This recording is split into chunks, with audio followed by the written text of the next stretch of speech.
I would like to invite my next speaker, Mr. Jamshed Ahmed, who is Chief Operation Officer at Pharma Evo Private Limited.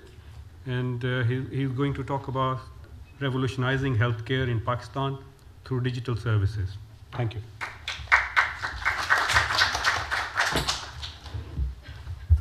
Thank you very much. Bismillahirrahmanirrahim. Assalamu alaikum. Dr. Suhail, thank you for giving me this opportunity to speak to this August gathering. And after CPAC, the China-Pakistan Economic Corridor, the another heartening event is this apps, the formation of Apps UK. My professor, Professor Clark, was always asking me in US that as an individual, you guys are brilliant. Pakistanis are brilliant as an individual professional. But as a nation, as a society, as a team, they are worst. But mashallah, after looking at this gathering, those who owe to Pakistan, they are joined hands together to work for the healthcare system in Pakistan is very heartening. And on the outset, I would like to offer the services of Pharma Evo in Pakistan. We have more than 2,000 people working for this company. We are among top 20 companies in Pakistan. We have almost presence in every nook and corner of Pakistan, from Karachi to Bannu, Diai Khan, and up to Afghanistan. So, looking at this revolutionizing healthcare in Pakistan, why we are doing, the first question, the intent. As a pharma company, you always think about the profitability, the patient advantage, the exploitation of the patient.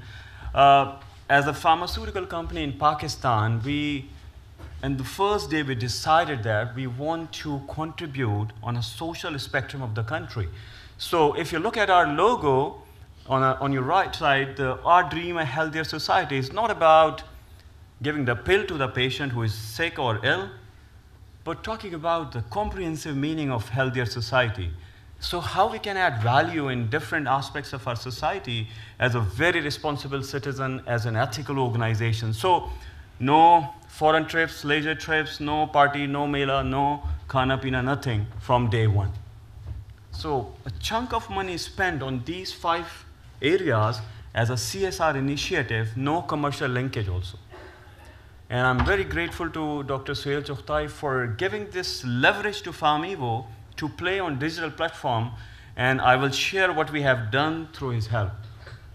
So first, empowered doctor in Pakistan, which is a very new terminology, and empowered means through digitally empowered across the country.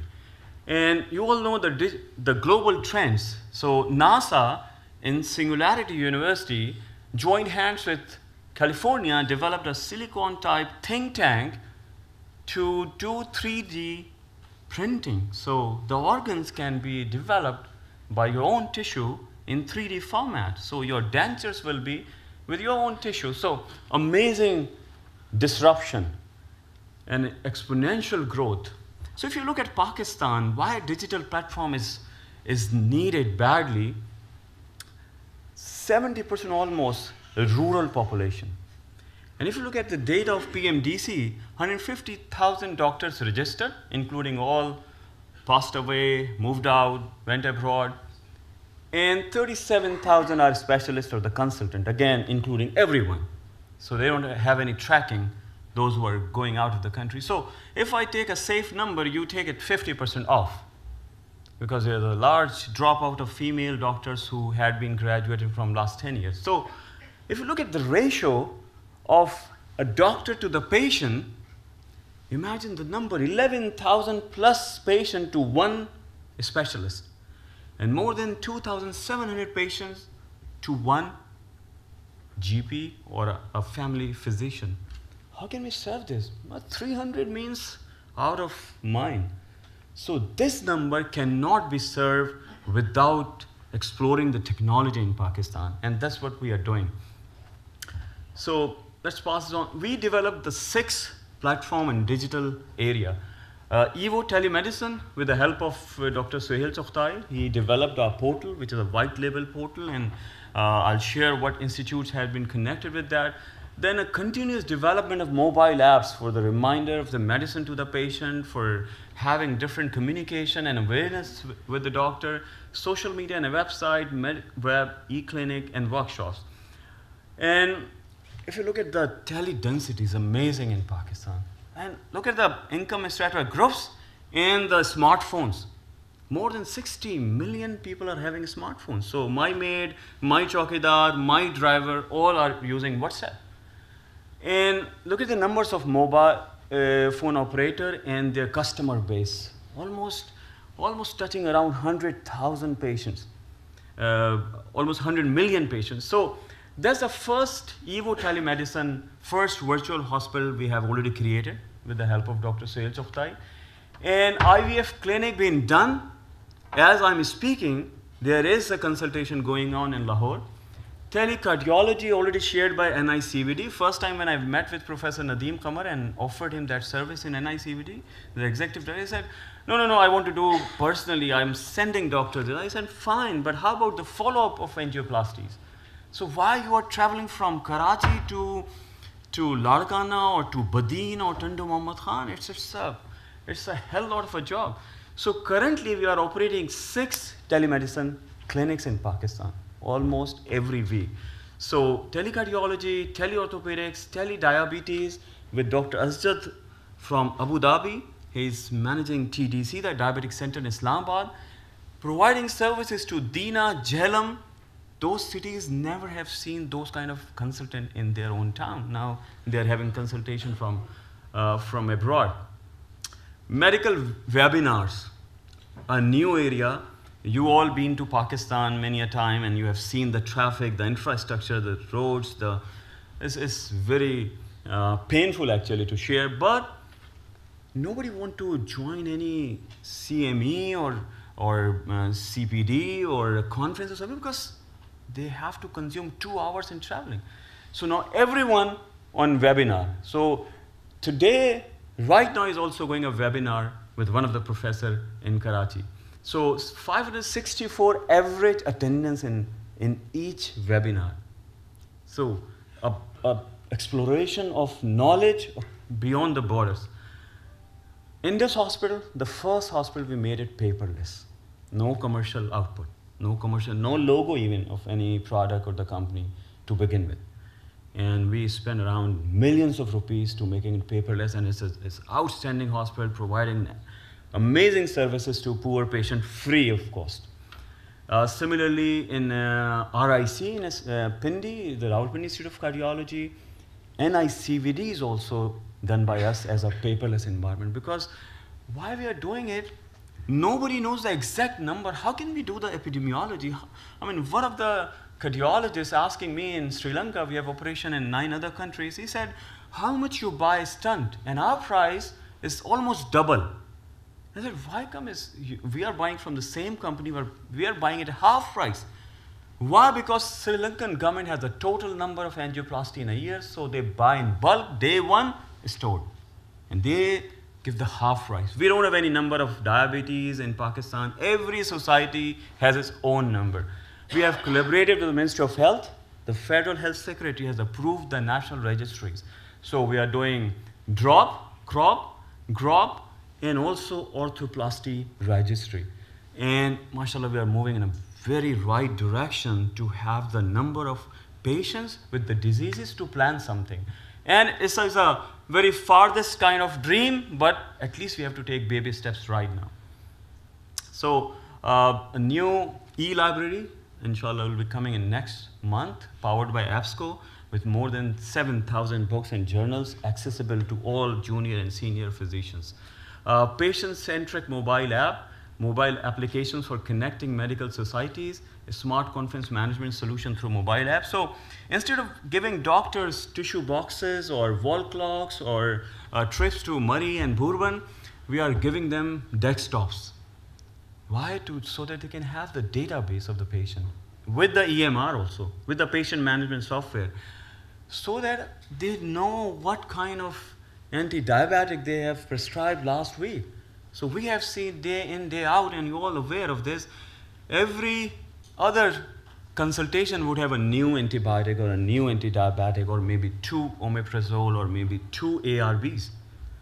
How can you treat the patient like this?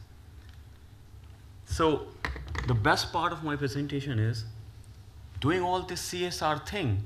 Many gurus of the pharmaceutical industry challenged that we're going to be closing our operation in next 2 years. But we heard a lot about Pakistan, the bad practices and everything. But let me assure you, mashallah, the kind of physicians and the doctors and the commitment they have, we are the fastest growing companies in Pakistan. We have crossed 6 billion rupees revenue. We are, yeah, I'm done. So we are present already in 9 countries.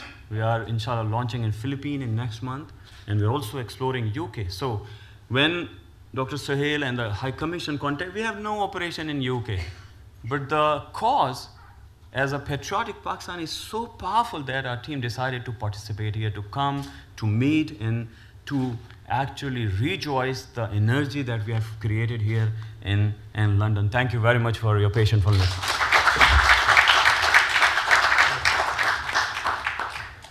Jamshed, will you like to take some questions? Sure. Are there any questions, please? Yes. I was scared by your actually stopwatch. It's all right. That was please. meant to scare you in here. It's absolutely fantastic. Really heartening to hear this. In this country, a online pharmacy Sorry, company. can I? One person at a time. Yeah, please. Thank you. Yeah, please. Sorry. Sorry, thanks. My apologies. Yeah. Gentlemen first. Lady first. So, Thank you. I didn't know that ladies popping from the back. Really fantastic. Thank you, I Now, appreciate if we want to, for example, all of us sitting here, and we have got our own relations and villages and all these things, if we want to set up the same sort of a service which you are setting up from your facility, how is it possible, or is it possible? Yeah, surely you can. I'll share my card with you, and you can contact us. We are in a process to build the telemedicine clinic in Mayo Hospital to serve Sheikhupura, Qasur, and all this. And the Vice Chancellor is very excited. I met him last month with him, and he said, "How much I have to pay for this?" I said, "Free." As a pharma company, we have the obligation to serve our society. So from where we are generating profits, we have to pay back to the society. So please contact us, and we'd love to. Would it be same in the KP region? KPK, yeah, sure. So LRH and Thank you very KTH, much. yeah. Thank you And very Sawat, why not?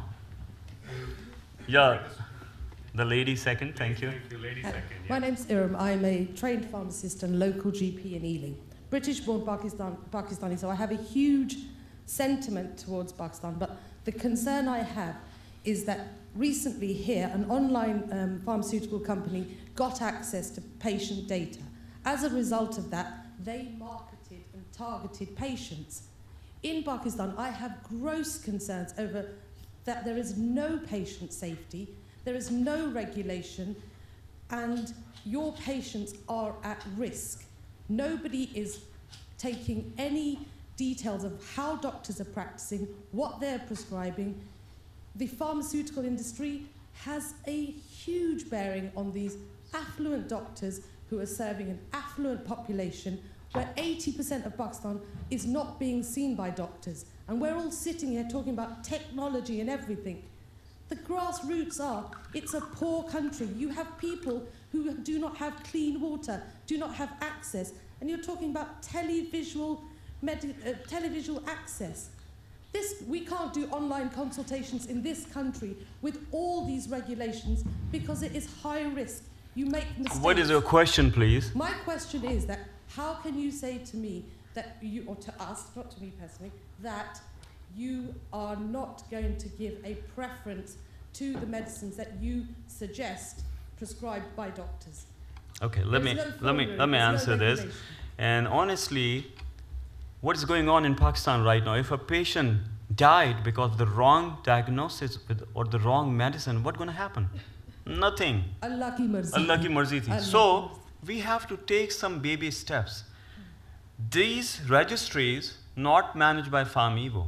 Is the board? Because can you believe the angioplasties done in NICVD or TABBA or PIC They're going to share with us or any other doctor? No, not at all. It took us 2 years to complete the journey to actually let them speak among themselves, and they are having a robust system to safeguard their patient database with their own password, and they cannot get into the data of anybody else. So what we can only pray and do to play our part. What's going to happen, I don't know. Maybe, yeah, but my intention is very pure. We are not into commercial linkage of these things. But as a Pakistani, and I'm sure you're also having this feeling, what we should do, we just watch and let the people die without water or access to the education or health, or should we play something? So we are taking very small baby steps, and I think you should appreciate and also partner with us. Thank you.